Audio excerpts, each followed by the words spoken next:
Billionaire CEO comforts a crying toddler in airplane, shocked to discover the child is his own son. "Garrett, I didn't expect to see you here." The woman's voice trembled, her arms wrapped protectively around a sobbing 3-year-old with sandy blonde hair and hazel eyes that looked impossibly familiar. The billionaire CEO stared at her, his breath catching in his throat. Paige. 4 years.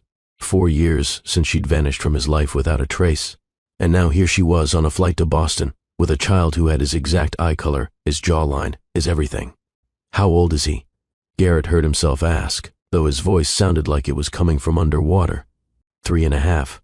Paige's whispered response hung in the air between them like a confession.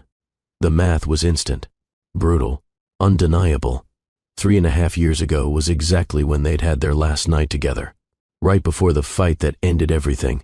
Right before he'd said unforgivable things and she'd walked out of his penthouse with nothing but a duffel bag and tear-stained cheeks. The little boy hiccuped, his crying momentarily forgotten as he sensed the tension crackling between the adults. He turned those hazel eyes up to Garrett, and the world stopped spinning. "Is he mine?" The question came out as barely more than a breath. Paige's eyes filled with tears. "Yes, this is Oliver, and he's your son." In that moment, standing in the cramped aisle of an airplane at 30,000 feet, Garrett. Brennan's entire life shattered and rebuilt itself in the space of a single heartbeat. Everything he'd spent 4 years building, all the success and power and wealth, suddenly meant absolutely nothing compared to the crying child in front of him. A child he'd never known existed. A son he'd missed 3.5 years of life with. And this is where our story truly begins. 3 hours earlier, Garrett had been a different man. Or perhaps he'd been the same man he'd always been since Paige left. Hollow, successful, alone. He'd settled into his first-class seat with the mechanical efficiency of someone who'd flown this route hundreds of times. New York to Boston. A quick hop for a meeting that would probably net his company another few million. Numbers on a spreadsheet. Another trophy for the wall. The flight attendant had greeted him by name, as they always did. "Mr. Brennan, so lovely to have you with us again. Can I bring you your usual? Sparkling water, no ice, slice of lime." He'd nodded without really seeing her. His attention was already on his phone, the endless stream of emails and notifications that defined his existence. A text from his executive assistant Margot. "The Tokyo office needs your approval on the Yamada contract. Conference call with London moved to 6 a.m. your time tomorrow. The Charity Gala Committee is requesting your presence at Thursday's planning meeting." Garrett had scrolled through it all with practiced detachment. 34 years old, and he'd built an empire. Healthcare technology that revolutionized patient care across 3 continents. A company valued at just over $8 billion. His face on the covers of Fortune and Bloomberg Businessweek. The youngest self-made billionaire in the medical tech sector. And yet, as the plane's engines hummed to life and the cabin lights dimmed, for takeoff, Garrett felt the familiar emptiness settle over him like a fog. What was any of it for? Who was he building this empire for? The questions had haunted him for 4 years, ever since the night he'd destroyed the only real thing he'd ever had. He'd tried to push the thoughts away, reaching for his noise-canceling headphones. This was his routine. Work during the flight, block out the world, stay focused on what he could control. But then he heard it, a child's cry. Not the typical fussing of a tired toddler or the whining of a bored kid kicking the seat in front of them. This was different. This cry had a quality to it that pierced straight through Garrett's carefully constructed walls. It was the sound of genuine distress, of a small person completely, overwhelmed and desperately needing comfort they weren't getting. Garrett tried to ignore it. He had important work to do. A $47 million acquisition closing in Seattle that needed his review. But the crying continued, growing more desperate, more heartbreaking with each passing second. He lasted exactly 90 seconds before he gave up trying to concentrate. The spreadsheet in front of him blurred. The numbers meant nothing. All he could hear was that child, 3 rows back, sobbing like their heart was breaking. Have you ever heard a sound that stopped you in your tracks? A cry so raw and desperate that ignoring it felt physically impossible? That's what this was for Garrett. And he couldn't explain why, but something about that particular cry reached into his chest and squeezed.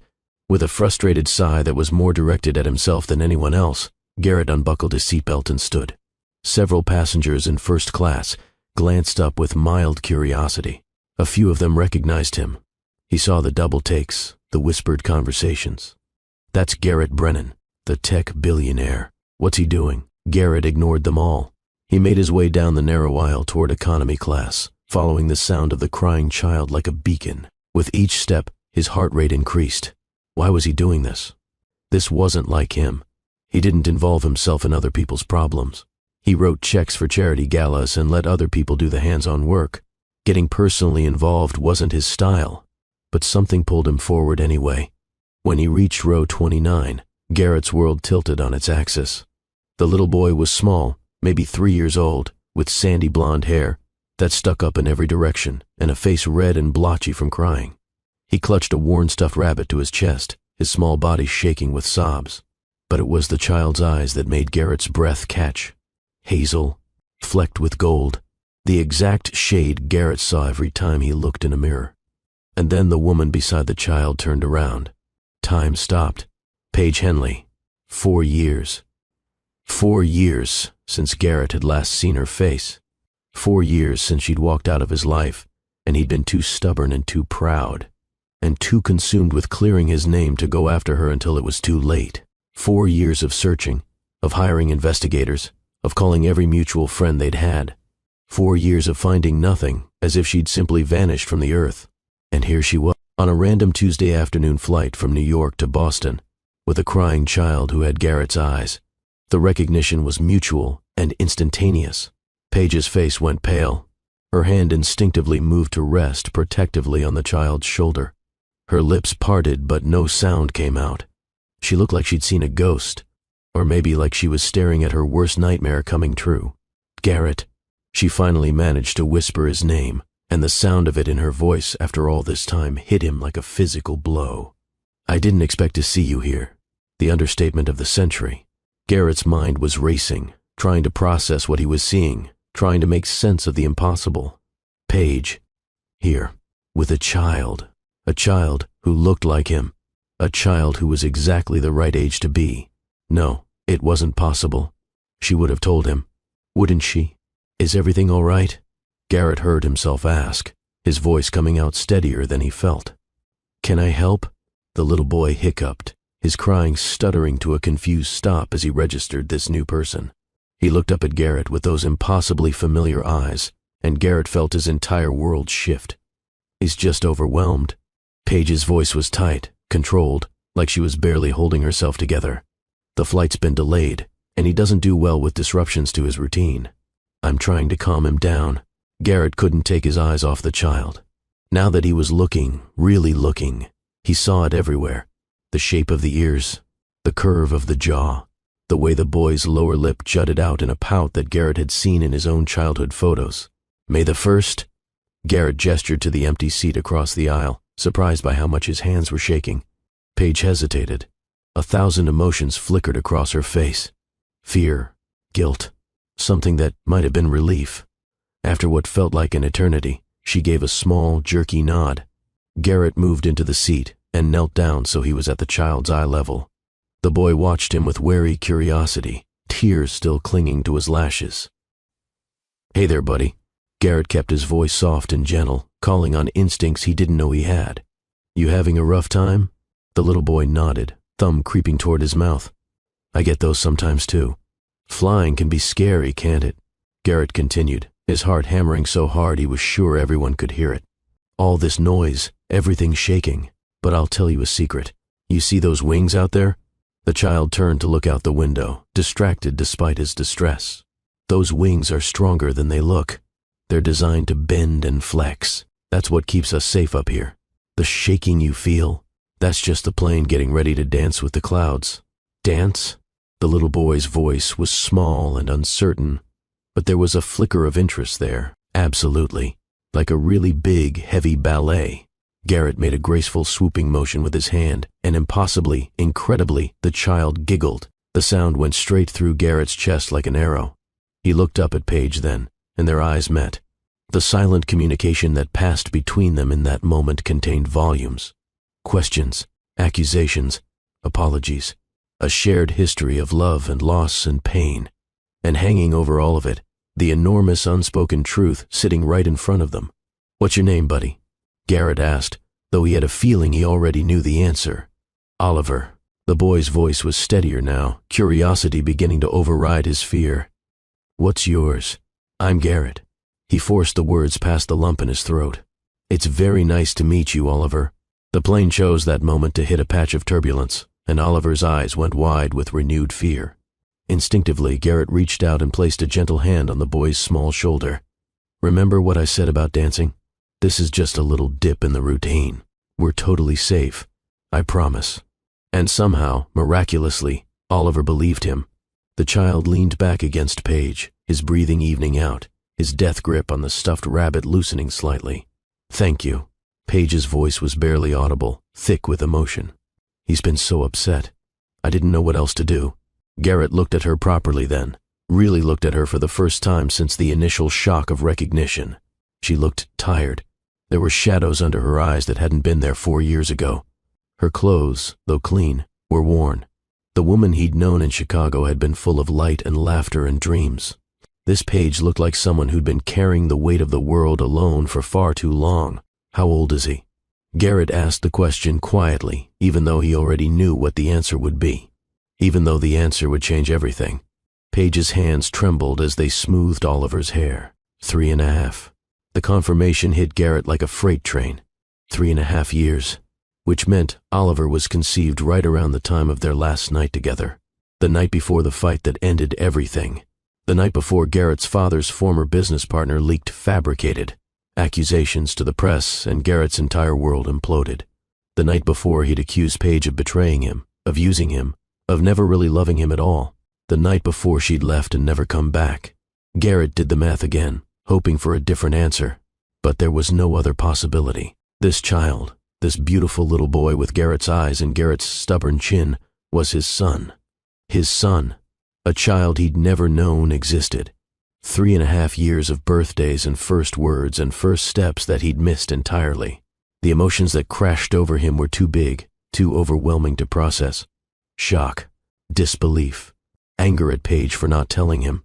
Anger at himself for creating a situation where she'd felt she couldn't tell him. Joy at discovering he had a son.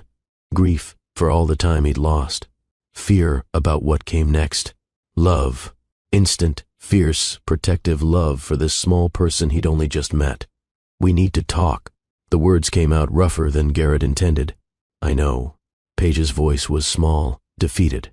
After we land, I'm staying with a friend in Cambridge. We can talk then. She reached into her worn handbag and pulled out an old business card, the kind she used to hand out when she was studying to be a nurse practitioner.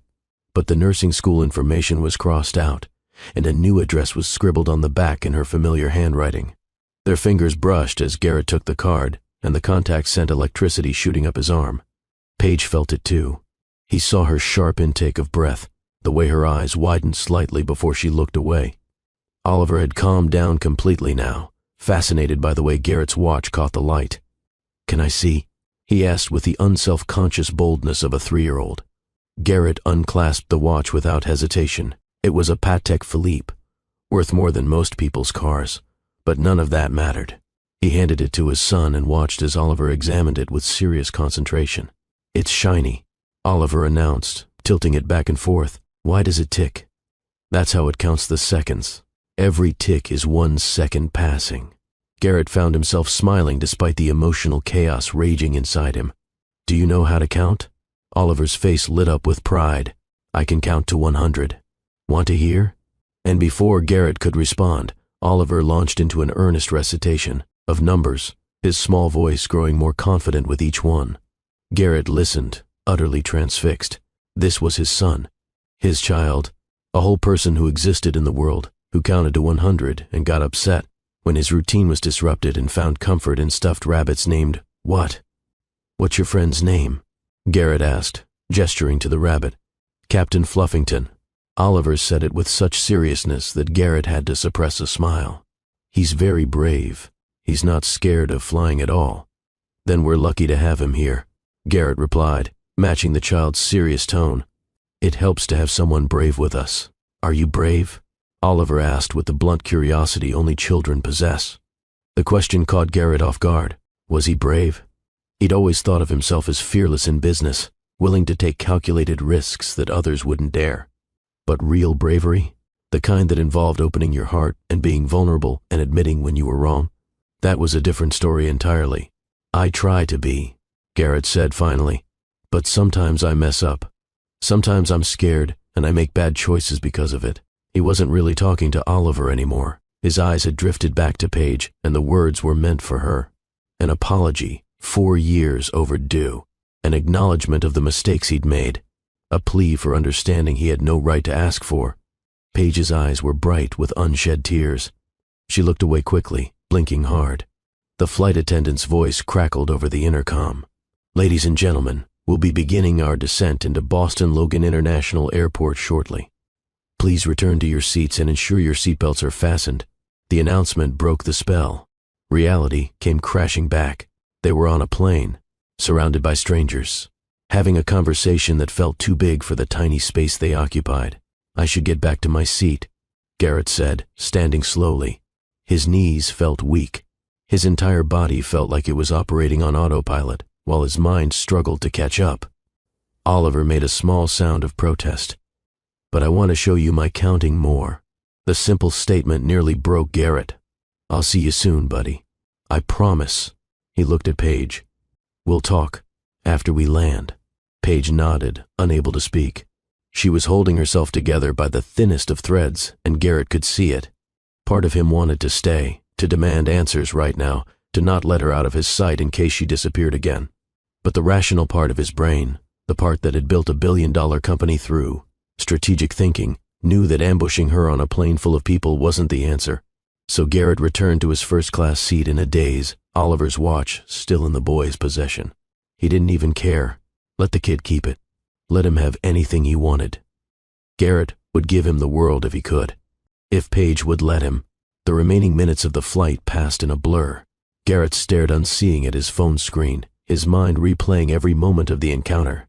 The way Oliver's hand had felt so small in his. The sound of the boy's giggle. The fear in Paige's eyes. The address written on the back of that card, now clutched in Garrett's hand like a lifeline. His phone buzzed with an incoming message from Margot. "Just confirming you'll be at the office by 3 for the Hendricks meeting. They're flying in from San Francisco specifically to see you." Garrett stared at the message for a long moment. Then he typed out a reply that would have been unthinkable just an hour ago. "Cancel it. Cancel everything for the next 2 weeks. Something's come up. Family emergency." The response was almost immediate. "Family emergency? Sir, are you all right? Do you need me to arrange anything? I'll explain later. Just clear my schedule. Everything." He could practically feel Margot's shock through the phone. In all the years she'd worked for him, Garrett had never canceled a meeting. He'd conducted business calls from hospital beds and airport lounges.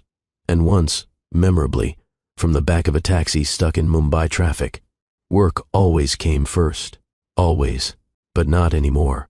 Because 3 rows behind him sat a little boy named Oliver, who had Garrett's eyes and Garrett's stubborn chin, and absolutely no idea that his whole world was about to change. And next to Oliver sat the woman Garrett had never stopped loving, the woman who'd been raising their son alone while Garrett built his empire of glass and steel and empty achievements. The plane touched down with a slight bump. Passengers around Garrett immediately reached for their phones, unbuckling. Seatbelts, even as the fastened seatbelt sign was still illuminated. Garrett sat motionless, trying to formulate a plan. What did he say to Paige? How did he even begin to navigate this situation? He'd negotiated billion-dollar deals and faced down hostile boardrooms, but nothing in his life had prepared him for this. As the plane taxied to the gate, Garrett pulled up his photo gallery. He scrolled back, past recent business dinners and charity events, back 4 years to the before times.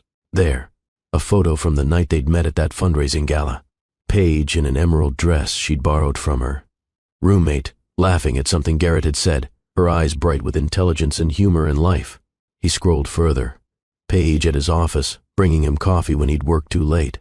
Paige on Navy Pier, the Chicago wind whipping her dark hair around her face.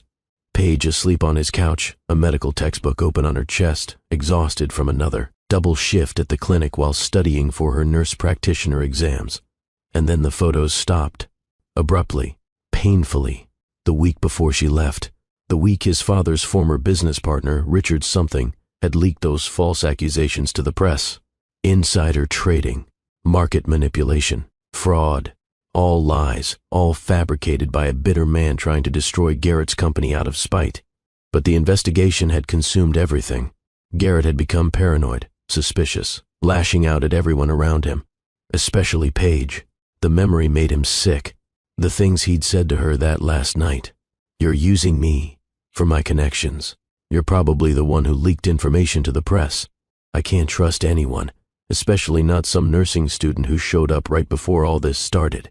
The look on her face when he'd said it, the way she'd flinched like he'd physically struck her, and then the quiet dignity with which she'd packed her things, refusing to yell back, refusing to defend herself. Just a simple statement that had haunted him ever since. "I loved you, Garrett. I really did. I'm sorry you can't see that." And then she was gone. The investigation had cleared him completely within 3 months. Richard's fabrications had fallen apart under scrutiny, and the man was now serving time for corporate espionage and fraud. Garrett's company had not only survived, but thrived, the scandal, ultimately, making him more attractive to investors who admired his resilience. But by then, Paige had disappeared. Garrett had tried everything to find her. Private investigators who came up empty, calls to her old roommate who claimed not to know where she'd gone, even a somewhat pathetic late-night visit to her favorite coffee shop, hoping she might show up. Nothing. It was like she'd simply ceased to exist, and Garrett had been forced to accept that he'd destroyed the best thing in his life and would have to live with that knowledge forever. Except she hadn't ceased to exist. She'd been in Milwaukee, alone and pregnant, working double shifts at a diner while her feet swelled and her back ached. She'd been in labor for 16 hours with no one to hold her hand. She'd been raising their son, navigating an autism diagnosis, fighting with insurance companies, moving from city to city chasing programs and support she couldn't afford. All while Garrett had been building his empire and telling himself that success was enough. The shame of it threatened to choke him. The seatbelt sign finally dinged off. Passengers surged into the aisles, grabbing bags from overhead compartments. Garrett stood slowly, scanning the crowd for any sign of Paige and Oliver. He spotted them near the back, Paige struggling with a carry-on bag while trying to keep Oliver close in the chaos. Garrett moved against the flow of deplaning passengers, earning annoyed looks from people trying to exit. He didn't care. He reached Paige, just as she was attempting to wrestle the bag down from the overhead bin.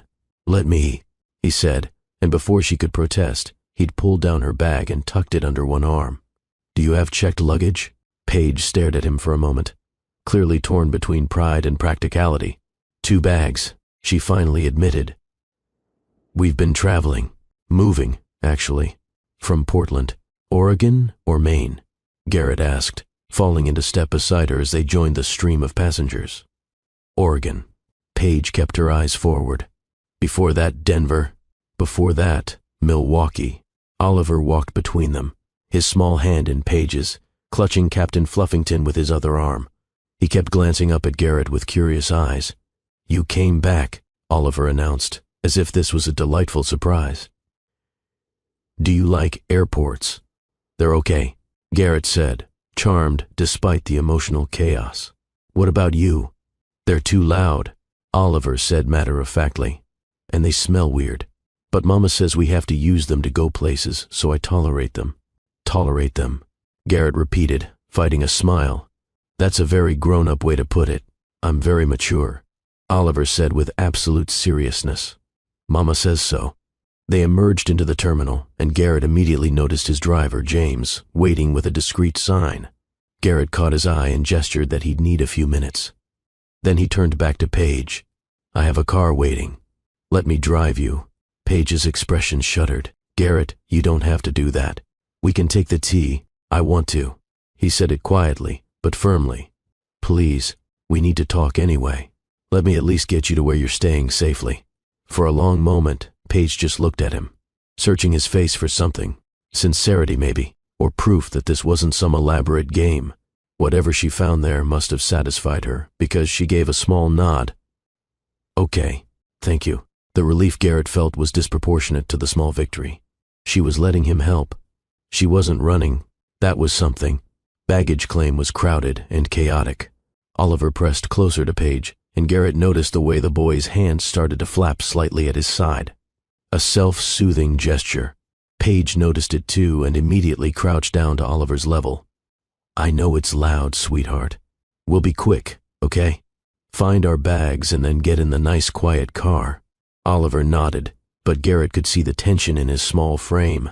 Overstimulation. The signs were there if you knew to look for them. And apparently, he was learning to look. What did the bags look like? Garrett asked. I'll grab them. Paige described 2 worn suitcases, and Garrett positioned himself by the carousel. When the bags came around, he pulled them off with ease, ignoring Paige's protests that she could handle them. Within minutes, they were heading out to where James waited with the car. The sedan was spacious and quiet, a stark contrast to the chaos of the airport. But there was a problem. No car seat for Oliver. Paige noticed it at the same time Garrett did, and she turned to him apologetically. We can't. He needs a car seat. It's not safe, and if we get pulled over, give me 5 minutes, Garrett said, already typing on his phone. James, where's the nearest store that would sell car seats? Target, sir. About 10 minutes from here. No. Garrett pulled up a different app. There's a baby store 3 blocks away. High end. They'll have what we need. But Paige started to protest, clearly worried about the cost. Garrett cut her off gently. Please, let me do this. He looked at Oliver, who was examining a loose thread on Captain Fluffington's ear with intense focus. He's my son, isn't he? The direct question hung in the air. Paige's eyes filled with tears. She glanced at Oliver, then back at Garrett, and nodded once. Yes, she whispered. He's your son. And even though Garrett had already known, hearing her confirm it made it real in a way nothing else had. He had a son. This beautiful, serious, mature little person was his child, his blood, his responsibility and his joy, and his second chance at getting life right. Then let me buy my son a car seat. Garrett's voice was rough with emotion. It's the least I can do. If you're feeling this story in your soul right now, I need you to do something for me. Hit that subscribe button, because what happens next is going to take you on an emotional journey you won't want to miss. And drop a comment telling me, would you forgive someone who broke your heart if they came back into your life? Because Paige and Garrett are about to navigate the hardest conversation of their lives, and I want to know where you stand. Now let's continue. The baby store was indeed high-end, the kind of place where car seats cost more than some people's monthly rent. Garrett didn't even look at the price tags. He simply pointed to the highest-rated seat the sales associate recommended and added it to his purchase. Then, because Oliver was watching the transaction with wide eyes, Garrett grabbed a few other items. A new stuffed animal, a set of building blocks, a book about space that Oliver had been staring at longingly. Paige tried to stop him. Garrett, this is too much. We don't need all this. But Garrett was already at the register, credit card out. I have 3.5 years of birthdays and Christmases to make up for. Let me start somewhere. The look Paige gave him was complicated. Gratitude mixed with worry mixed with something that might have been the first crack in her defensive walls. Back in the car, with the seat properly installed and Oliver buckled in safely, they finally started the drive to Cambridge. Oliver was entranced by his new space book, turning pages slowly and examining each photograph with scholarly attention. In the front, separated from the driver by a privacy partition, Garrett and Paige sat in loaded silence. There was so much to say that neither knew where to start. Finally, Garrett spoke. Why didn't you tell me? It wasn't an accusation. Just a question. A plea to understand. Paige stared out the window, watching Boston slide past. You called me a liar and a gold digger, Garrett. You accused me of using you for your connections. How was I supposed to come back after that and say, hey, surprise, I'm pregnant? You would have thought I was trying to trap you. I would have helped. Garrett's voice was tight. Whatever you think of me, I would have helped. He's my child. Would you? Paige turned to look at him then, and the pain in her eyes was raw and real. Because the Garrett I knew at the end, the one consumed by paranoia and anger, and suspicion that Garrett wouldn't have believed the baby was his. That Garrett would have demanded paternity tests and accused me of timing it to coincide with his scandal and made the whole thing a nightmare. The words hit Garrett like physical blows because they were true. He wanted to deny it, but he couldn't. The man he'd been 4 years ago, in the depths of that investigation, might have done exactly what she described. The realization made him sick. You're right, he said quietly. I was in a bad place. I was cruel and paranoid, and I pushed away the one person who actually gave a damn about me. I've regretted it every day since. Paige's laugh was bitter. Is that supposed to make it better? You regretted it? I was alone, Garrett. Completely alone. Do you know what it's like to go through a pregnancy with no one? To have contractions by yourself and drive yourself to the hospital in labor. For 16 hours with only a nurse you'd never met before holding your hand? No. Garrett's voice cracked. But I want to know. Tell me. Please. I want to understand what you went through. Paige was quiet for a long moment. When she finally spoke, her voice was distant, like she was accessing memories she'd tried hard to bury. I found out I was pregnant 6 weeks after I left Chicago. I was in Milwaukee, staying with a distant cousin who barely knew me, working at a diner because it was the only job I could get without references. I took the test in a gas station bathroom because I couldn't afford to buy one at the pharmacy and I was too proud to shoplift. Garrett's hands clenched into fists, but he said nothing. This wasn't about him. This was Paige's story, and she needed to tell it. When I saw those 2 lines, I had this moment of complete terror. And then, right after the terror, I felt this weird sense of joy. Because even though we'd ended badly, even though I was alone, I was going to have a piece of you. A piece of the man I'd fallen in love with before everything went wrong. She paused, and Garrett saw her wipe at her eyes quickly. I worked until I was 8 months along. Double shifts, on my feet all day. My ankles swelled so bad I could barely fit into my shoes. My back was constantly aching, but I needed every dollar I could save because I knew maternity leave wouldn't be paid and I had hospital bills coming. Did you have insurance? Garrett asked, though he suspected he knew the answer. Bare minimum catastrophic coverage. It covered basically nothing. The labor and delivery alone cost me $14,000. I'm still paying it off. $14,000. Garrett spent more than that on a watch. The disparity made him want to put his fist through something. Oliver was born on a Tuesday morning in March, Paige continued, her voice softening. March 17th, St. Patrick's Day. The nurses were all wearing green scrubs. I'd been in labor since Monday night. 16 hours. They offered me an epidural, but I couldn't afford it. It was an extra $2,000. So I did it naturally. Jesus, Paige. Garrett breathed. There was this nurse, Gloria. She stayed with me even though her shift had ended. She held my hand, and she told me I was strong, and she coached me through every contraction. When Oliver was finally born, when they put him on my chest, the first thing I thought was, he has Garrett's eyes. Paige turned to look at him then, tears streaming freely now. And my heart broke and healed at the same time, because he was beautiful and perfect in mine. But he was also yours, and you weren't there, and I didn't know if you ever would be. I'm so sorry. Garrett's voice was wrecked. I'm so damn sorry, Paige. I took him home to my studio apartment, just the 2 of us. No family, no friends nearby, no one to help. Those first few weeks were the hardest thing I've ever done. He cried so much, and I didn't know what I was doing, and I was so tired I felt like I was losing my mind. But you did it, Garrett said. You kept him safe. You raised him. Look at him. They both turned to look at Oliver in the back seat, still absorbed in his spacebook. When he was about 18 months old, I started noticing things. He wasn't talking like other kids his age. He'd line up his toys in very specific patterns and get upset if they were moved. He didn't like to be touched sometimes, but other times he'd need really firm pressure. He'd have these meltdowns that could last for hours. The autism diagnosis, Garrett said quietly. Paige nodded. He was 2.5 when we finally got the official diagnosis. Autism spectrum disorder. High functioning, but with significant sensory processing needs and communication delays.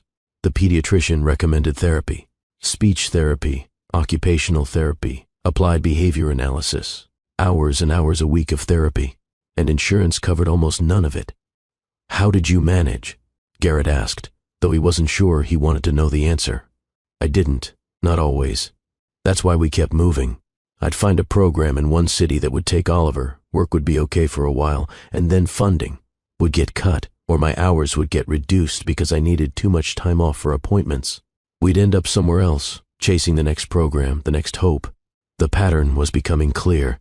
Paige had been in survival mode for 3.5 years, just trying to get Oliver what he needed, trying to keep them both afloat with no safety net and no support. We were in Denver for a while. Paige continued. There was a really good program there, but the wait list was 9 months long.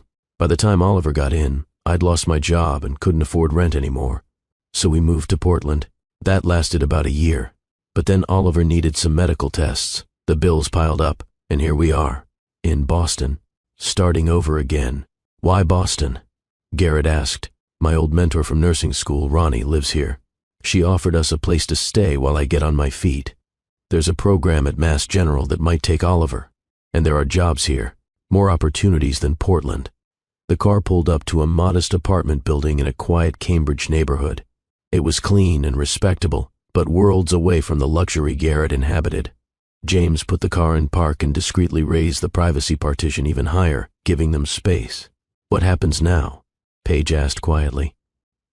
Why are you here, Garrett? What do you want? I want to be his father. The answer came without hesitation. I want to know him. I want to be part of his life. And if you'll let me, I want to help. With therapy, with medical bills, with whatever you need. I don't need to be rescued. Paige's voice had an edge to it. I've been doing this alone for 3 years. I can keep doing it. I know you can. Garrett said carefully. You're the strongest person I've ever met, Paige. What you've accomplished on your own is incredible. But you shouldn't have to do it alone. Not anymore. Let me step up. Let me be the father I should have been from the start. Paige looked at him for a long moment, searching his face. And what about us? She asked quietly. Because there's no neat separation here, Garrett. You can't just be Oliver's father without us having to navigate whatever this is. She gestured between them, to the space thick with history and hurt, and something that felt dangerously like hope. I don't know what this is, Garrett admitted, but I know I never stopped thinking about you. I know I searched for you for months after you left. I know that seeing you today felt like someone finally turned the lights back on after 4 years of stumbling around in the dark. Paige's breath hitched, but before she could respond, Oliver piped up from the back seat. Mama, I have to pee. The mundane interruption broke the tension.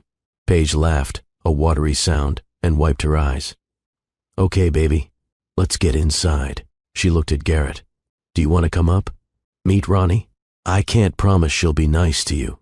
She's very protective. I'll take my chances. Garrett said.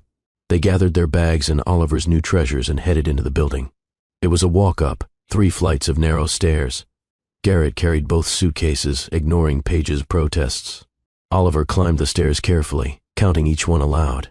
1, 2, 3, 4, 5. His little voice echoed in the stairwell. 17, 18, 19, 20. How many stairs are there total? Garrett asked. 42. Oliver announced proudly when they reached the top. That's a composite number. It has lots of factors. Do you know all about numbers? Garrett asked, charmed. Numbers are my favorite. Oliver said seriously. They always make sense. They reached apartment 3B, and Paige pulled out her keys. Before she could unlock the door, it swung open. The woman standing there was in her early 60s, with steel-gray hair and sharp eyes that immediately fixed on Garrett with the intensity of a protective mother bear evaluating a threat. Ronnie, Paige said. This is Garrett, Oliver's father. Ronnie's eyebrows shot up so fast they nearly disappeared into her hairline. Well, she said slowly, this is unexpected. She stepped aside to let them in, but her gaze never left Garrett. He could practically feel her taking his measure, cataloging his expensive clothes and assessing whether he was worthy of the woman and child she'd clearly adopted as family. The apartment was small but warmly decorated.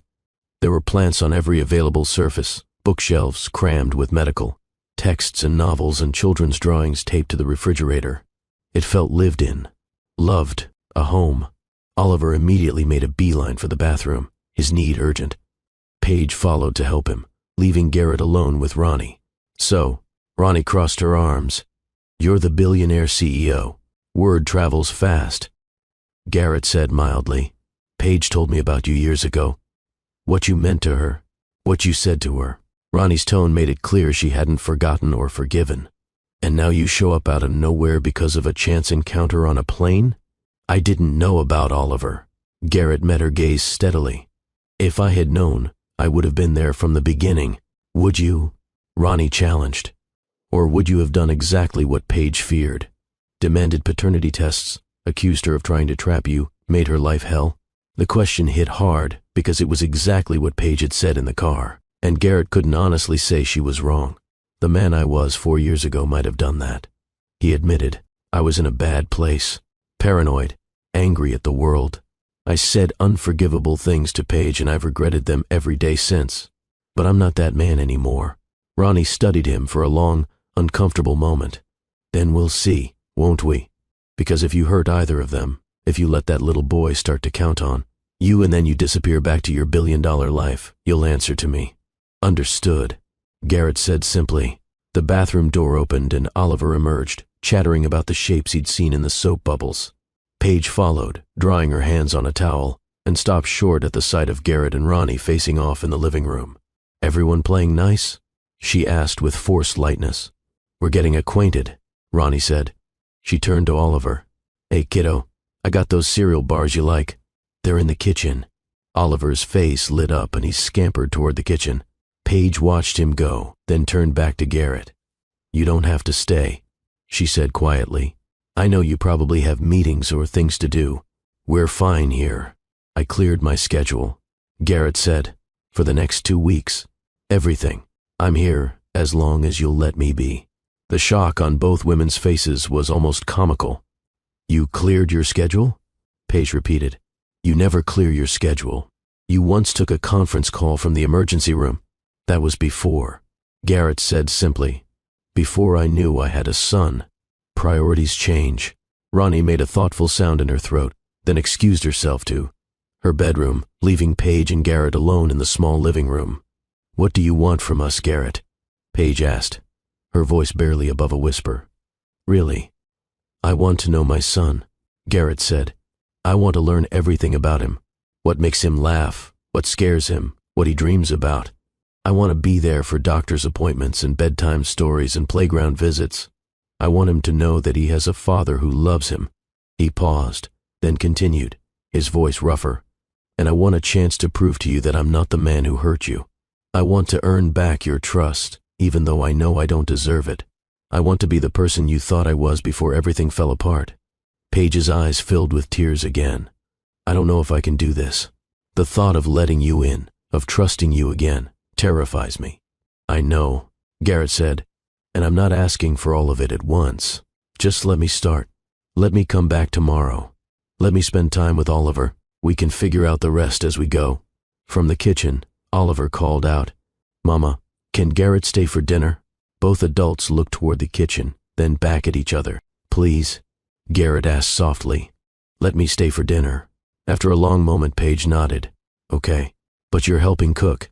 A smile broke across Garrett's face, the first real smile he'd felt in years. Deal. Dinner was a chaotic affair in the tiny kitchen. Ronnie had bought groceries, but nobody had really planned a meal, so they improvised. Pasta with whatever vegetables were in the crisper, sauce from a jar, garlic bread from the freezer. Nothing fancy, nothing like the 5-star restaurants Garrett usually frequented. It was perfect.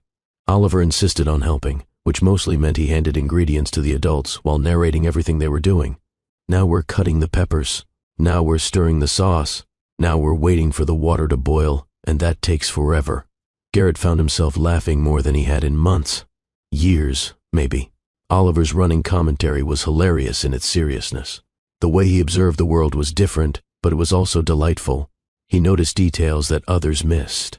The exact color of the sauce, the pattern that the pasta made when it swirled in the pot, the way the steam rose in specific shapes. You see things differently, don't you, buddy? Garrett observed as they worked. Oliver looked up at him, head tilted. Mama says my brain works special. Not wrong, just different. Your mama's right, Garrett said, his heart clenching. Different isn't wrong. Different is just another way of being right. The smile Oliver gave him was radiant. I like you. You understand good. The simple statement hit Garrett with unexpected force. I like you too, Oliver. You're pretty amazing. They set the table together, Oliver very particular about how the forks and spoons were arranged. Everything had to be just so, each utensil exactly 1 inch from the plate, measured by Oliver's careful eye. When they finally sat down to eat, the 4 of them crowded around Ronnie. His small dining table, Garrett felt something settle in his chest. This was what had been missing. Not the gourmet meals, or the exclusive tables, or the networking dinners. This: warmth, laughter, family. Oliver ate his pasta with intense focus, carefully spearing exactly 3 pieces of penne at a time. No more, no less. 3 was apparently the correct number. Why 3? Garrett asked curiously. Because 3 is prime, Oliver explained, as if this was obvious. And prime numbers are the most important numbers. They're building blocks for all the other numbers. You know about prime numbers? Garrett was impressed. Oliver knows about a lot of things, Paige said with a proud smile. He taught himself about numbers before he could even read properly. It's one of his special interests. What's a special interest? Garrett asked, wanting to understand.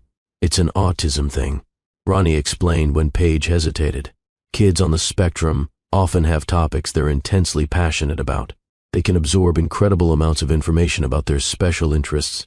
For Oliver, it's numbers and space. I want to be an astronaut when I grow up, Oliver announced. I'm going to count all the stars. That's a lot of stars, Garrett said seriously. 400 billion in our galaxy alone, Oliver replied without missing a beat. But I'm very patient. The conversation flowed easily after that. Ronnie told embarrassing stories about Paige from nursing school. Paige defended herself with laughing protests. Oliver interjected with random facts about astronomy and mathematics, and Garrett soaked it all in, memorizing every detail, every laugh, every moment. This was his family. Broken and complicated and unconventional, but his. After dinner, Oliver started showing signs of fatigue. His stimming increased, his voice getting a bit higher and faster. Paige noticed immediately. Bath time, she announced gently. Come on, sweetheart. Can Garrett help? Oliver asked, and the question made everyone pause. Paige looked at Garrett, uncertainty in her eyes. This was a big step. Bath time was intimate, routine, sacred. Letting Garrett into this space meant trusting him with something precious. If that's okay with your mama, Garrett said carefully. I'd like to help, if you want me to. Paige studied him for another long moment, then nodded slowly. Okay, but we have a very specific routine, Oliver. We need to explain it to Garrett so he knows how to help properly. Oliver took his new teaching responsibility very seriously. As they moved to the small bathroom, he explained every step of the process. The water has to be exactly this warm. Not hot, not cold. Warm like this. And the bubbles have to be spread all the way around, not just in one spot. And Captain Fluffington has to sit right here on the edge of the tub where I can see him. Garrett listened attentively, making mental notes. This wasn't just about a bath. This was about Oliver's need for consistency and routine, his way of making the world feel safe and predictable. The bath itself was accompanied by Oliver's constant narration. Now I'm washing my arm. Now I'm washing my other arm. Now I'm making a bubble beard like Santa Claus. Garrett helped rinse Oliver's hair, careful to follow the exact method Paige demonstrated. No water in the eyes. Rinse from front to back. Use exactly this much shampoo, no more. When Oliver was clean and wrapped in a towel, Paige took over to get him into pajamas. Only the soft ones, Oliver specified, not the ones with buttons. Buttons are scratchy. Garrett watched the careful dance of evening routine. Teeth brushing with a blue toothbrush, never the green. Face washing with specific gentle pats. Hair combing in exactly 20 strokes. Every step was deliberate. Every step had a reason. And Garrett realized this wasn't Paige being overindulgent or controlling. This was her giving Oliver the structure he needed to feel secure, in a world that often felt too loud, too bright, too overwhelming. Finally, Oliver was ready for bed. His small bedroom was carefully organized. Toys in specific places. Books arranged by size. A nightlight that cast stars on the ceiling. Story time, Oliver announced, climbing into his twin bed. He looked at Garrett hopefully. Will you read to me? Garrett's throat tightened. I'd love to. What story do you want? Oliver handed him a well-worn copy of Goodnight Moon. Garrett took the book with reverent hands. This felt like a test, like Oliver was offering him something precious and seeing what Garrett would do with it. He settled on the edge of Oliver's bed and began to read. His voice was soft, gentle, nothing like his usual boardroom authority. He pointed to the pictures as he read, the way he'd seen Paige do. He did silly voices for the cow jumping over the moon. Oliver giggled. a sound that went straight to Garrett's heart. That's funny. The cow can't really jump that high. It's pretend, Garrett explained. In stories, sometimes impossible things can happen. I like impossible things, Oliver said thoughtfully. Like maybe tomorrow, I'll be tall enough to reach the top shelf. That's impossible today, but maybe possible tomorrow. The simple wisdom of it struck Garrett. That's very smart. You're right. Impossible things can become possible. By the time he reached the last page, goodnight stars, goodnight air, goodnight noises everywhere, Oliver's eyes were heavy. He yawned, fighting sleep. Garrett set the book aside and pulled the blankets up to Oliver's chin, the way he'd seen Paige do. Good night, buddy. Sleep well. Oliver's small hand shot out and grabbed Garrett's finger, holding on tight. Will you come back tomorrow? The trust in that grip, the hope in that question, nearly undid Garrett completely. I promise. I'll come back tomorrow and every day after if you want me to. I want you to, Oliver mumbled, his eyes sliding shut. You're nice. I think I want you to be my dad. Garrett couldn't speak. Tears were streaming down his face and he didn't even care. He just nodded, even though Oliver could no longer see him, and gently extracted his finger from the sleeping child's grip. In the hallway, Paige was waiting. She'd heard everything. Her own eyes were wet with tears. He doesn't usually trust people that quickly, she whispered. You must have made quite an impression. He's incredible, Paige. Garrett's voice was rough. And you raised him. You did this. You made him into this smart, funny, amazing little person. We did this, Paige corrected softly. He's got your curiosity, your intelligence, your stubborn determination, and your kindness, your strength, your beautiful heart. They stood in the narrow hallway, close enough that Garrett could smell Paige's shampoo, the same scent she'd worn 4 years ago, something light and floral that brought back a rush of memories. Thank you for letting me stay, Garrett said, for letting me be part of this, even just for tonight. Paige looked up at him, and in her eyes he saw the same complicated tangle of emotions he was feeling. Fear, hope, longing, caution. Come back tomorrow, she said finally. 9 a.m. We can talk more, figure out what this looks like going forward. I'll be here, Garrett promised. In the living room, Ronnie had tactfully made herself scarce.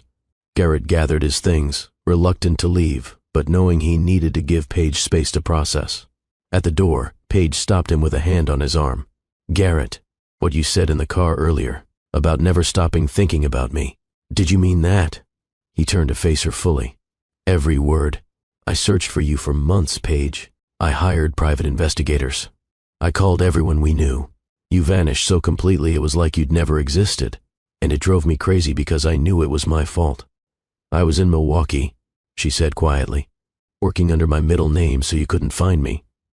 I was scared, Garrett. Scared you'd take Oliver. Scared you'd make my life hell. Scared you'd want nothing to do with us. So, I hid. I understand why. And I'm not angry. I just wish things had been different. Me too. They stood there for another moment, the air thick with everything unsaid. Then Paige opened the door and Garrett forced himself to walk through it. Tomorrow, she said. Tomorrow, he agreed. The door closed softly behind him, and Garrett stood in the hallway for a long moment, trying to collect himself. His son. He had a son. A beautiful, brilliant, autistic son who liked prime numbers and wanted to count the stars. And the woman he'd never stopped loving was giving him a second chance to be part of their lives. Outside, James was waiting patiently with the car. As they drove toward Garrett's hotel, his phone buzzed incessantly. Margot with urgent questions about the canceled meetings. Board members wanting explanations. Partners confused about his sudden absence. Garrett ignored all of it. Instead, he pulled up his photos from earlier in the day. He'd snapped a few candid shots at dinner, with Paige's permission. Oliver carefully counting his pasta. Paige laughing at something Ronnie said. The three of them crowded around the small table. This was his life now, and he wouldn't trade it for anything. At the hotel, Garrett barely noticed a luxury suite or the sweeping views of Boston Harbor. He pulled out his laptop and began researching. Autism spectrum disorder, sensory processing needs, communication strategies, therapy options in Boston, the best programs, the best specialists. He made lists. Doctors to contact, programs to investigate. ways he could help without overstepping, questions to ask Paige about Oliver's specific needs. Around midnight, his phone rang. Margot, unable to contain her curiosity any longer. "Sir, I have to ask, is everything all right? You've never canceled meetings like this." "Everything's fine. Better than fine, actually," Garrett said. "I just need some time to deal with a personal matter. If you need anything, resources, assistance, anything at all. Actually, there is something. I need you to compile a list of the best autism specialists and therapy programs in the Boston area. And I need information on family law attorneys who specialize in paternity and custody cases." There was a pause. "Sir, is there something you need to tell me?" "I have a son, Margot. He's 3 years old. I just found out about him today." Another longer pause. Then Margot's voice came back, professional but warm. "Congratulations, Mr. Brennan. I'll have that information for you by morning." "Thank you. And Margot, this is private. I don't want any leaks to the press until I've had a chance to sort things out with his mother." "Understood completely. Your secret's safe with me." After hanging up, Garrett stood at the window, looking out at the city lights. Somewhere out there, in a modest Cambridge apartment, his son was sleeping, dreaming about stars and prime numbers, safe and loved because of the woman who'd raised him alone. Tomorrow, Garrett would start making amends. He'd show Paige that he'd changed. He'd prove he was worthy of being Oliver's father. And maybe, if he was very lucky, he'd earn back the love he'd thrown away 4 years ago. For now, though, he stood in the quiet of his hotel room and made a vow. Whatever it took, however long it took, he would be the father Oliver deserved. He would be the partner Paige could depend on. He would build a family from the broken pieces of their past. Because sometimes, Garrett thought as he finally climbed into bed, the greatest journeys begin with a single crying child on an airplane. And sometimes, the life you were meant to live finds you when you least expect it. Tomorrow couldn't come fast enough. Garrett sat frozen on that worn couch, Paige's words still echoing in the small living room. His hands had clenched and unclenched throughout her story, knuckles white one moment, trembling the next. Every detail she shared, every struggle she described, every night she cried alone, every bill she couldn't pay, every moment of fear that she was failing Oliver. It all landed on him like physical blows. She'd carried their son alone. While he'd been closing deals and appearing on magazine covers and building an empire he told himself mattered. She'd been in labor for 16 hours with no one holding her hand except a kind nurse named Gloria. While he'd been accepting awards and giving keynote speeches about innovation and success, she'd been working double shifts at a diner with swollen feet and an aching back, pregnant with his child. The shame was crushing. "I should have been there." The words formed in his throat, raw and desperate. He'd thought them 100 times during her story, but now he needed to say them out loud. "I should have been there. For all of it." Paige looked at him, her eyes still wet, her face exhausted from reliving those years. She opened her mouth to respond, but the words he'd been holding back came pouring out. "I'm so sorry." Garrett's voice cracked. "God, Paige, I'm so sorry. For what I said that night, for not trusting you, for not fighting harder to find you. For every single moment you struggled alone because I was too proud and too broken and too angry to see what I was losing." She swallowed hard, arms wrapped around herself like she was holding her own pieces together. "You have to understand something." Garrett leaned forward, desperate for her to hear him, to believe him.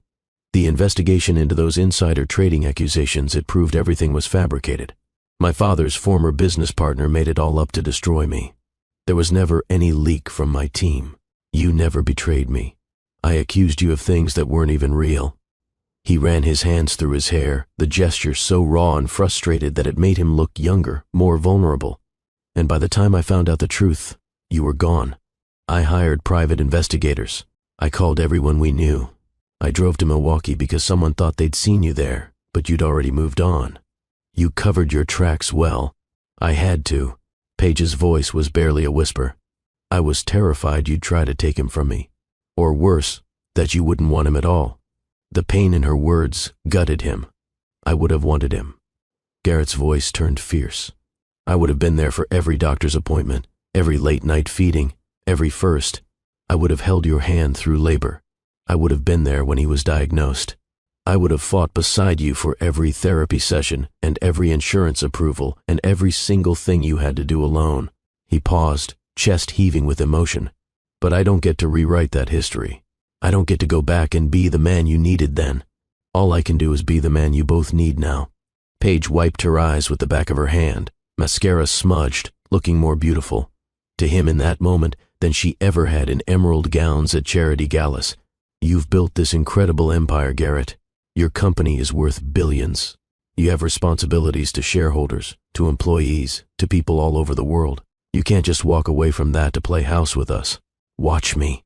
The words came out simple, direct, absolute. She blinked at him. "Paige, I have spent 4 years building an empire, and you know what? None of it matters. None of it means anything if I don't have this." He gestured between them, toward the hallway where Oliver slept. "You asked me once what I was working so hard for, what the end game was. I didn't have an answer then, but I do now. What's the answer? This. You, him, family, connection, love. The things I can't buy or negotiate or acquire through mergers. The things I lost because I was too stupid to hold on to them." Before Paige could respond, a small voice interrupted from the hallway. "I'm thirsty." They both turned to see Oliver standing there in his dinosaur pajamas, teddy bear dragging on the floor, hair sticking up in every direction. His eyes were sleepy and confused, picking up on the adult tension even if he didn't understand it. Paige immediately shifted into mom mode, wiping her face and standing. "Come here, baby. I'll get you some water." But Oliver's gaze had fixed on Garrett. His small face scrunched up in thought, processing something. Why is everyone sad? The question was so direct, so innocent, that it stopped both adults in their tracks. Garrett looked at Paige for guidance. She nodded slightly, giving him permission to answer. He got down on one knee so he was at Oliver's level, something he'd learned today that the boy responded to. "We're not sad, buddy. We're actually happy. Sometimes grown-ups cry when they're happy too. That's weird." Oliver's nose wrinkled. Why would happy make water come out of your eyes? Garrett couldn't help but smile through his own emotion. You know how sometimes when you see something really beautiful, like the stars we talked about, you get a big feeling in your chest? Oliver nodded solemnly, like when I saw the constellation Orion for the first time and it made my tummy feel funny. Exactly like that. Well, your mom and I were talking about big feelings. Good feelings, but big ones. And sometimes they're so big, they have to come out as tears. Oliver seemed to accept this explanation. He walked closer to Garrett, stopping just a foot away. "Garrett, are you going to stay?" The question hung in the air, loaded with meaning far beyond a 3-year-old's understanding. Paige held her breath. Garrett met Oliver's hazel eyes, eyes that matched his own, and made a promise he intended to keep for the rest of his life. "Yes, I'm going to stay. If that's okay with you and your mom, I'm going to stay for a very long time." Oliver's face broke into a smile. "Good, because I like you. You're good at reading stories and building towers, and you don't get mad when I need things to be exactly right." Garrett's throat tightened with emotion. "I like you too, buddy. So much. Can I show you something?" Oliver was already grabbing Garrett's hand, tugging him toward his room. Paige started to intervene. "Ollie, it's late. You need to go back to bed." But Oliver was determined. "It's important, Mama. I need to show Garrett my special rock collection. He says they're boring, but they're not. Each one is different." Garrett glanced at Paige, who sighed with the fond exasperation of a parent who knew when to pick her battles. 5 minutes. Then back to bed. Deal? Deal. Oliver was already pulling Garrett down the hallway. In Oliver's small room, the boy knelt by a shoebox under his bed and carefully pulled it out. Inside were dozens of rocks, each one apparently special in ways only Oliver could see. "This one is granite." Oliver held up a speckled gray stone. "It has 3 different minerals in it. Quartz, feldspar, and mica. See the sparkly parts?" Garrett took the rock, examining it with genuine interest. "I do see them. How did you learn all this?" "Library books. And videos. I like learning about rocks because they're old. This one might be millions of years old. Older than me. Older than you. Older than Mama. Older than dinosaurs, maybe." "That's incredible." Garrett turned the rock over in his palm. "And you have a whole collection?" For the next several minutes, Oliver showed him rock after rock, each with its own story and classification. Sedimentary, igneous, metamorphic. He knew terms that most adults didn't know. rattling them off with the passionate precision that Garrett was learning was characteristic of his son. Paige appeared in the doorway, leaning against the frame, watching them. The sight of Garrett sitting cross-legged on the floor, completely absorbed in their son's rock lecture, made something in her chest crack open. This was what she'd imagined years ago when she first discovered she was pregnant. This exact scene, a father and son bonding over something small and specific and meaningful. She'd mourned this moment 1,000 times, convinced it would never happen. And here it was, unfolding in front of her. Okay, rock scientist. She finally interrupted gently. Time to put the collection away and get back to sleep. Oliver looked like he wanted to protest, but a yawn overtook him. Okay, Mama. He carefully placed each rock back in the shoebox, counting them under his breath to make sure all 23 were accounted for. Then he climbed back into bed, pulling Captain Fluffington close. Garrett stood, unsure if he should stay or go. Will you be here in the morning? Oliver asked, eyes already drooping. The question made Garrett's heart stutter. He looked at Paige. If your mom says it's okay, yes, I'll be here. Paige nodded. He'll be here. Oliver smiled, satisfied, and within minutes was breathing deeply, asleep again. They tiptoed out, leaving the door cracked exactly 2 inches, which Paige explained was Oliver's preference. Too closed and he felt trapped. Too open and too much light came in. In the living room, Ronnie had emerged from her bedroom, somehow sensing the heavy conversation had passed. She took one look at both their faces and made herself scarce again with a quiet, "I'll see you in the morning," but her expression told Garrett she'd be watching him closely. The apartment settled into nighttime quiet. Somewhere outside, a car alarm went off and stopped. A neighbor's television murmured through the thin walls. Normal sounds of normal life, the kind Garrett had been insulated from in his penthouse for so long. Paige sat back down on the couch, exhausted. Garrett joined her, leaving respectful space between them. "Thank you," she said quietly, "for tonight, for listening to all of that, for being so good with him. You don't need to thank me for being part of my son's life, Paige." She turned to look at him. "He's really yours, you know, not just biologically. He has your intensity, your focus. When he's interested in something, he dives in completely. That's all you." Garrett felt a swell of pride he'd never experienced with any business achievement. "But he has your strength, your resilience. The way he adapts to challenges, that's you." They sat in the weight of that observation. "I want to help," Garrett said carefully. "With everything. Medical bills, therapy costs, a better apartment if you want one, Oliver's education, whatever you both need." Paige's shoulders tensed. "I don't want to be someone you feel obligated to rescue." "Is that what you think this is?" Garrett shifted to face her more fully. "Paige, seeing you on that plane today, finding out about Oliver, it's like someone finally turned the lights on after 4 years of stumbling around in the dark. I'm not here out of obligation. I'm here because I never stopped loving you." The words were out before he could call them back. Paige's breath caught. "Garrett, don't say things you don't mean." "I mean it." He held her gaze, willing her to see the truth. 4 years. I dated other people. I tried to move on. I told myself you were just a chapter I needed to close. But I never stopped thinking about you. Never stopped wondering where you were, if you were happy, if you ever thought about me. Tears spilled down her cheeks again. "I thought about you every day. Every time I looked at Oliver and saw your eyes looking back at me. Every time he did something brilliant and I wanted to tell you.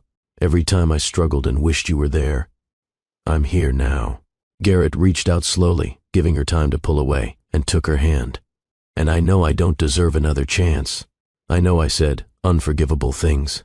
But if there's even a possibility that we could try again, that you could, let me prove I've changed. I'll spend every day showing you I'm worth it." She looked down at their joined hands. "I'm terrified. What if we try and it falls apart again? What if Oliver gets attached to you and you decide this life is too hard, too complicated? Then we fail together." Garrett squeezed her hand gently. "But I don't think we will. I'm not the same man I was 4 years ago. I've spent every day since you left regretting my pride, my paranoia, my inability to trust. I've been in therapy. I've worked on myself. And now I have the greatest motivation in the world to be better. What's that? That little boy sleeping down the hall, and the woman in front of me who raised him into someone extraordinary." Paige's walls were crumbling. Garrett could see it in the way her grip on his hand tightened, in the way she leaned slightly toward him instead of away. "I can't promise this will be easy," she said, voice trembling. "Oliver's needs are complex. I'm still figuring out how to be the parent he deserves. Some days are really hard, meltdowns that last for hours, routines that can't be broken without consequences, therapy appointments and doctor visits and school meetings. It's not glamorous. I don't want glamorous. I want real. I want this. And you and I," she continued, "we have so much to work through, so much hurt and mistrust. We can't just pretend the past didn't happen." "I know. We'll work through it. Therapy, conversation, whatever it takes. Day by day, day by day," she repeated, testing the words. "So where do we start?" Garrett asked, hope flickering in his chest. Paige was quiet for a moment, thinking. "Tomorrow. You come back tomorrow. We figure out what this looks like, how you fit into Oliver's routines, how we navigate being in each other's lives again. No grand gestures, no trying to fix everything at once. Just small steps. I can do small steps." Garrett would have agreed to anything. "For as long as you'll let me." She studied his face, searching for something. Whatever she found must have satisfied her because she nodded slowly. "Okay. Tomorrow." They sat in comfortable silence for a few minutes, still holding hands, both processing the enormity of what was happening between them. Finally, Garrett checked his watch. It was nearly midnight. "I should go. Let you get some rest." Paige walked him to the door. In the narrow entryway, they stood close, closer than they'd been all evening. "Thank you," Paige said again, "for showing up for him today. On the plane here, with his rocks and his routines. You're a natural with him. He's easy to love." Garrett's voice was soft. The words hung between them, layered with meaning. Paige reached up, and for a moment Garrett thought she might pull away. Instead, she cupped his face with one hand, studying him like she was memorizing his features.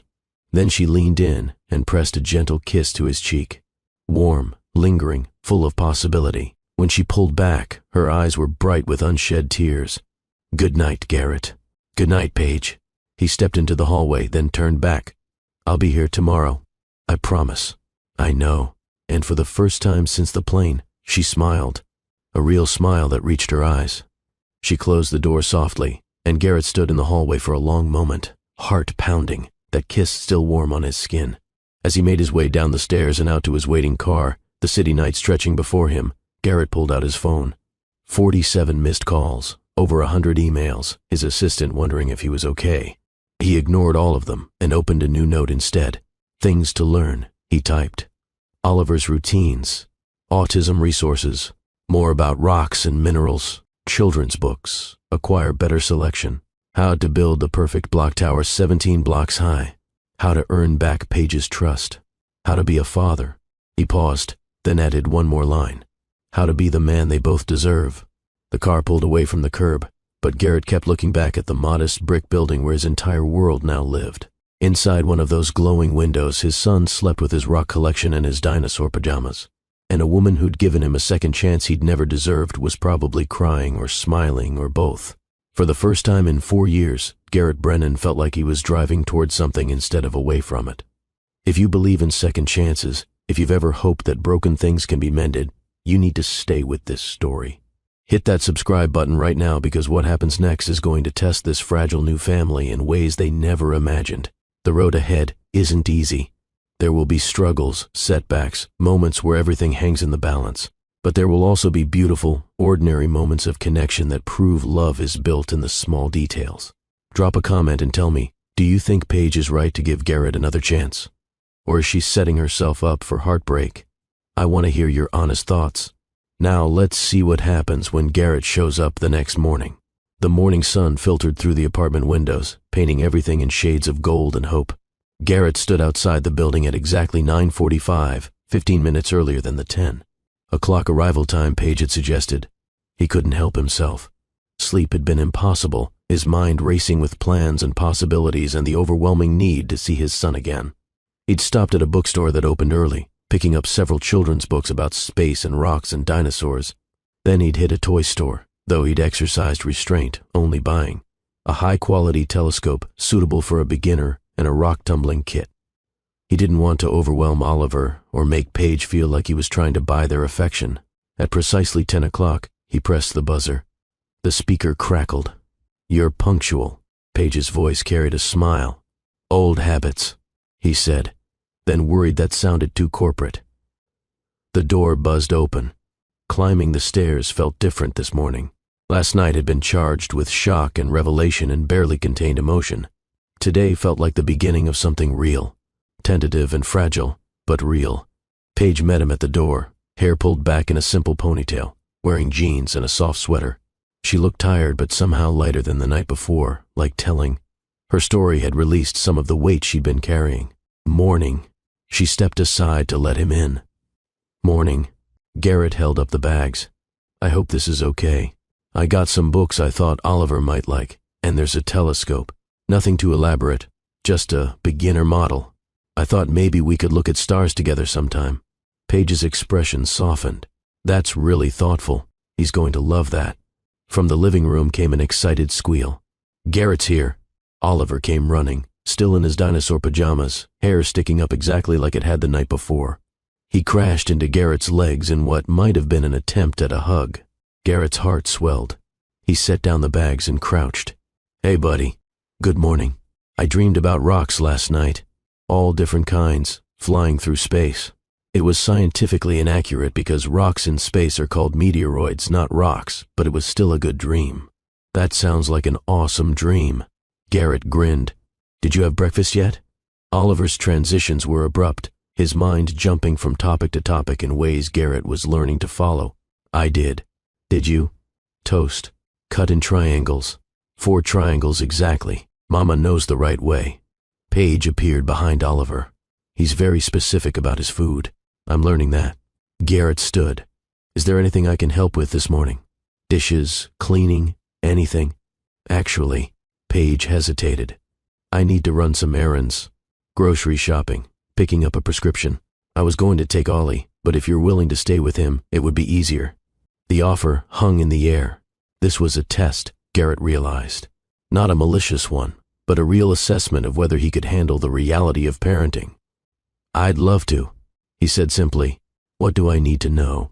For the next 10 minutes, Paige walked him through Oliver's routines with the precision of a military briefing.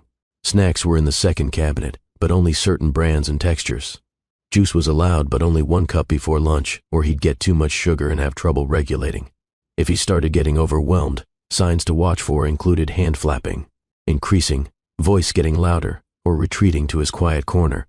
The iPad was okay for 30 minutes max, only educational apps or approved shows. The bathroom routine if he needed it. Emergency contacts on the fridge. Garrett absorbed every detail, taking mental notes. "And if there's a meltdown?" he asked. Paige's expression tightened. "Stay calm. Lower your voice instead of raising it. Give him space but stay nearby. Don't try to touch him unless he initiates it. Offer his weighted blanket or noise-canceling headphones. Most importantly, don't get frustrated. It's not misbehavior, it's overwhelm." "Got it." Calm, quiet, space, sensory tools, patience. Ronnie emerged from her bedroom, coffee mug in hand. She'd clearly been listening. "You sure about this, Paige? First full babysitting shift is a big step." Paige looked at Garrett, searching his face. Then she looked at Oliver, who was already pulling Garrett toward his toy bin, chattering about the racetrack they were going to build. "Yeah," she said. "I'm sure." Her eyes met Garrett's. "You have my number. Call if anything feels wrong. We'll be fine."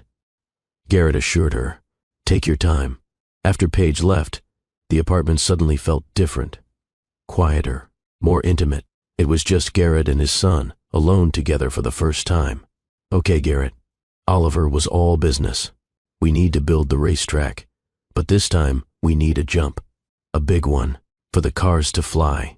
They spent the next hour engineering an elaborate racetrack across the living room floor. Oliver was exacting in his specifications. The ramp had to be at precisely the right angle. The tunnel had to be wide enough for the car but not too wide, or it wasn't a real tunnel. The finish line had to be marked with a specific red block. No other color would do. Garrett followed instructions with the focus he usually reserved for merger negotiations.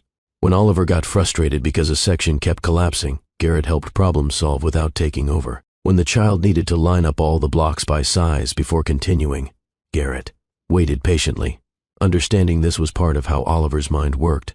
Finally, the track was complete.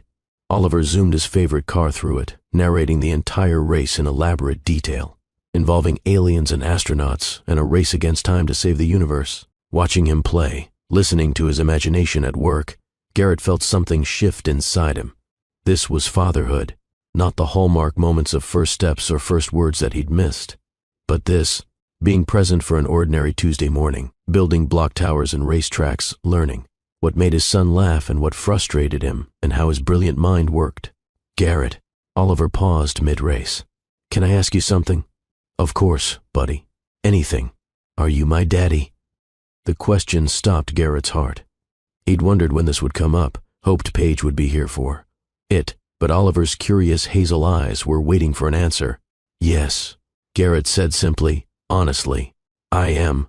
Oliver processed this. Why weren't you here before? Garrett took a breath, choosing his words carefully. Your mama and I had a big fight a long time ago, before you were born. I said some things that hurt her feelings really badly. She went away, and I didn't know about you.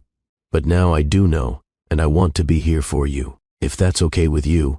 So, you didn't know about me? No. But I wish I had. I would have been here from the very beginning. Oliver nodded slowly. Mama says sometimes people make mistakes, but they can still be good people if they try to fix the mistakes. Your mama is very wise. Are you trying to fix your mistake? Every single day. Garrett's voice was thick with emotion. Oliver seemed satisfied with this answer. Okay, do you like macaroni and cheese? The abrupt topic change made Garrett smile. I do. Good, because it's my favorite food, and if you're my daddy, you should like it too. Then it's my favorite food now too.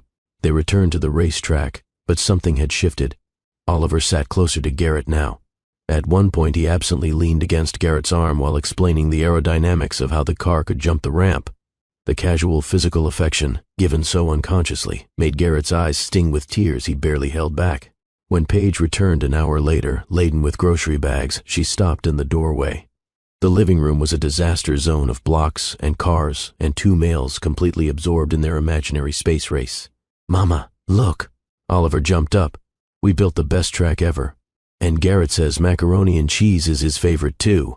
Paige's eyes found Garrett's over Oliver's head. How did it go? Her expression asked. Perfect. His replied. While Oliver demonstrated the track for his mother, Garrett helped bring in groceries. In the kitchen, Paige unpacked while he found places for items, learning the geography of their small space. He asked me if I was his daddy, Garrett said quietly. Paige's hands stilled. What did you say? I said yes. I hope that was okay. I tried to explain in a way he'd understand. About our fight, about me not knowing. He seemed to accept it. She nodded slowly. That's good. I'm glad he asked you directly. Ollie's like that. When he wants to know something, he just asks. It's a good quality. They worked in comfortable silence for a few minutes. Then Paige spoke again. I have a job interview Thursday at a pediatric clinic in Cambridge. It's not through any of your connections. I found it myself. She said it almost defensively. That's great, Paige. Really? When Thursday? 2 o'clock. I could watch Oliver, if you want. She looked at him, surprised. You do that? You probably have meetings, important calls. Nothing more important than this. I'll clear my schedule. The walls between them were coming down brick by brick. That afternoon, Oliver needed his quiet time. Paige explained this was part of his routine. After lunch, he spent an hour in his room with low lights, usually looking at books or doing puzzles. It helped him regulate for the rest of the day. While Oliver was in his room, Garrett and Paige sat at the small kitchen table with coffee. This was the first time they'd really talked without the intensity of revelation or the presence of their son. Tell me about your company, Paige said. I know it's healthcare tech, but I don't really understand what you do. So Garrett explained. The software his company developed helped hospitals manage patient data more efficiently, reducing errors and saving lives.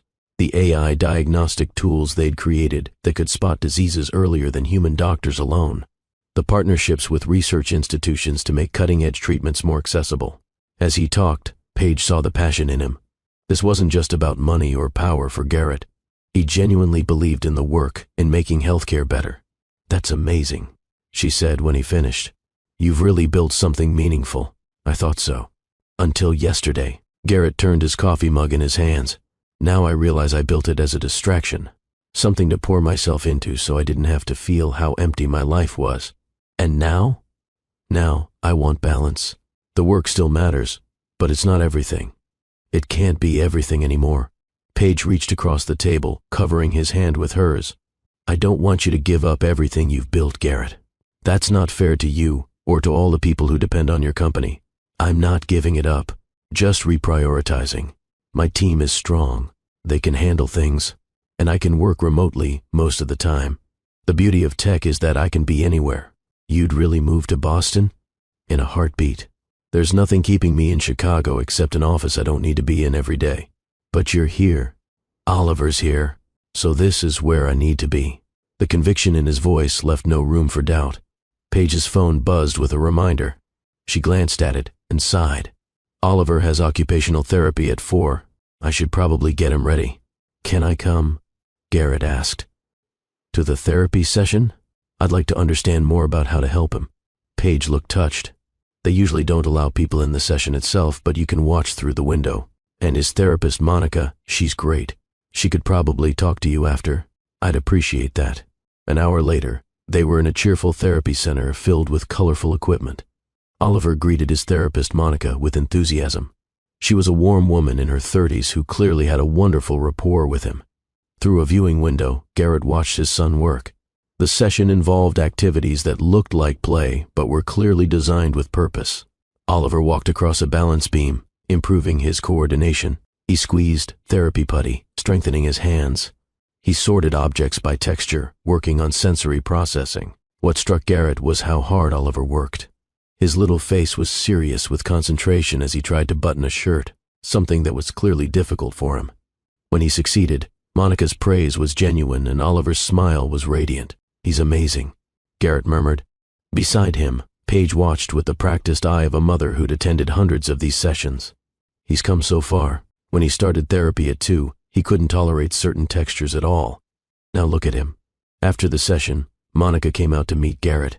Paige had clearly called ahead to explain the situation because Monica showed no surprise. "You must be Oliver's father." She shook his hand. "He's a wonderful kid. So smart, so determined.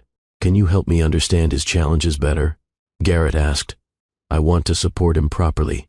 Monica sat with them for 20 minutes, explaining autism in clear, compassionate terms.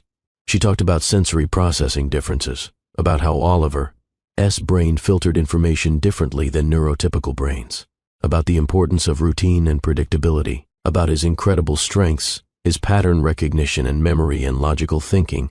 "The best thing you can do is accept him exactly as he is," Monica said. "Don't try to make him fit a neurotypical mold. Work with his natural wiring, not against it. And be patient. Some days will be harder than others." Garrett absorbed every word, asking thoughtful questions, taking mental notes. On the drive home, Oliver fell asleep in his car seat, exhausted from therapy. In the front, Garrett drove while Paige navigated. "Thank you for today," Paige said quietly. "For staying with him this morning. For coming to therapy. For caring enough to learn. Of course I care. He's my son. A lot of men wouldn't step up like this, especially with the challenges. Some men would run. I'm not running." Garrett glanced at her. "I'm all in, Paige. Whatever that looks like." She believed him. That was the surprising part. After all the years of hurt and distance, seeing him with Oliver, seeing how he listened and learned and tried, she actually believed him. The next few days fell into a rhythm. Garrett arrived every morning at 10. Sometimes Paige had errands or job interviews and he'd watch Oliver alone. Sometimes all 3 of them spent the day together, going to parks or museums or just hanging around the apartment. Garrett learned Oliver's world in detail, the exact order of his bedtime routine, how to cut his sandwiches, which songs he liked and which ones hurt his ears, the warning signs of an approaching meltdown and how to gently redirect. He experienced his first real meltdown on day 4. They were at a playground when another child grabbed Oliver's favorite swing. Oliver had been waiting his turn patiently, but when the other kid cut in front, the injustice was too much. He started screaming, hands over his ears, body rigid with distress. Garrett's instinct was to fix it, to confront the other child's parent, to make it right immediately. But he remembered Paige's instructions. Stay calm, lower your voice, give space. Hey buddy. Garrett knelt a few feet away, not touching. I know that was really frustrating. You were waiting so nicely. Oliver's screaming continued, but Garrett stayed calm, kept his voice low and soothing. It's okay to be upset. That wasn't fair, but we're going to be okay. Want to walk with me for a minute? Get away from all these people. After several long minutes, Oliver's screaming reduced to crying. He allowed Garrett to lead him to a quieter corner of the park. Garrett offered his water bottle. Oliver took it with shaking hands. That kid took my swing. The words came out broken between sobs. I know. That was wrong of him. You were waiting your turn. Nobody follows the rules. It's not fair. You're right. It's not fair. And it's okay to be mad about that. They sat on a bench away from the playground, Oliver gradually calming. Garrett didn't try to cheer him up or distract him. He just sat with him in the feeling, letting him process. When Paige found them 20 minutes later, having given them space, Oliver was calm again, showing Garrett interesting leaves he'd collected. That night, after Oliver was in bed, Paige brought it up. Ronnie texted me about the playground. She'd been there with them, watching from a distance. She said you handled the meltdown perfectly. I just did what you told me. A lot of people can't stay calm like that. They take it personally, or they get embarrassed by the public scene. You just focused on what Oliver needed. What else would I do? Garrett seemed genuinely confused. He was hurting. Nothing else mattered. Paige's eyes filled with tears. This is why I'm falling for you again. Because you get it. You get him. The confession hung in the air between them. Garrett moved closer on the couch. Can I ask you something? She nodded. Are we doing this? Really doing this? Because I need to know what I'm allowed to hope for here. What do you want to hope for? Everything. Garrett's voice was raw. I want to hope that we can be a family. Real family. Not just co-parents, but partners. I want to hope that you can forgive me for what I said 4 years ago. I want to hope that we get a second chance at what we lost. Paige's hand found his. I'm terrified. Me too. But I think I want the same things. Garrett's heart stuttered. Yeah. She smiled through tears. You've shown up every single day. You've learned Oliver's world without complaint. You've respected my boundaries and my independence. You've proven you've changed. So, what does that mean? It means we try. Slow, careful, one day at a time. It means we're honest with each other. It means we probably need therapy to work through all the old hurt. But it means we try. I can do slow and careful and honest. Garrett cupped her face gently. And I'm already in therapy. Have been for 2 years. Good. She leaned into his touch. Then, let's see where this goes. He kissed her then, soft and sweet and full of promise. It tasted like second chances and hope and coming home. When they pulled apart, Paige was smiling. One day at a time. One day at a time. Garrett agreed. Across town, in his empty hotel suite, Garrett's phone had been buzzing non-stop for days. His board of directors wanted meetings. His CFO had concerns about his absence. The Seattle acquisition was stalling without his direct involvement. That night, Garrett finally addressed it. He set up a video conference with his executive team and made an announcement that shocked them all. I'm relocating to Boston, effective immediately.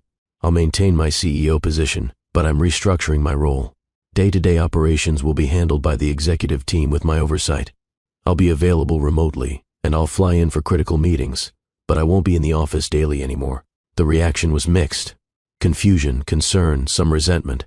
I know this is unexpected, Garrett continued, but I recently learned I have a 3-year-old son I didn't know existed. He and his mother live in Boston. My family is my priority now. The company will continue to thrive. We have brilliant people in every position, but I will no longer sacrifice my personal life for business. I did that once, and I lost everything that mattered. I won't make that mistake again. In the silence that followed, his CFO, Thomas, spoke up. We support you, Garrett. Family comes first. We'll make this work. Others nodded agreement. A few still looked skeptical, but that was fine. Garrett would prove this could work. After the call, he sat back, feeling lighter than he had in years. A text came through from Paige. "Ollie wants to know if you're coming for breakfast tomorrow. He wants to make you try his favorite cereal." Garrett smiled. "Tell him I'll be there." "What time?" 8:30. Fair warning, his favorite cereal is very sweet and very colorful, possibly not approved by any nutritionist. Sounds perfect.